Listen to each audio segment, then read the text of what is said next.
Wabarakatuh. Okay guys, aku nak buat short ni. Okay, kenapa Roblox jadi warna biru? Okay, saya akan tanyakan korang. Sebab kenapa? Lepas tahun 2025 tu, aku masa kecil lagi. Aku, macam ni aku tak pandai lagi. Lepas aku main Roblox. Nama Roblox tu RAYYY. Ada 3.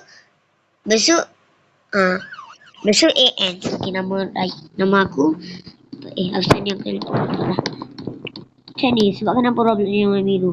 Lepas aku salah buang Roblox tu, tiba-tiba aku menangis lah, apalah. Dan aku minta dekat mak aku, suruh download balik macam mana.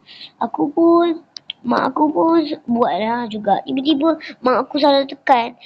Mak aku pergi dekat tak tahulah, Play Store. Play Store.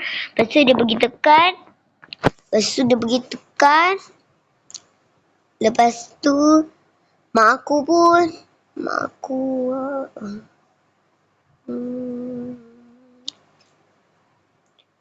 sekejap aku fikir. Mak aku pun pergi dekat Roblox macam mana nak dapat. Tiba-tiba mak aku salah tekan. Tiba-tiba jadi Roblox tu warna biru. Itulah kisah aku.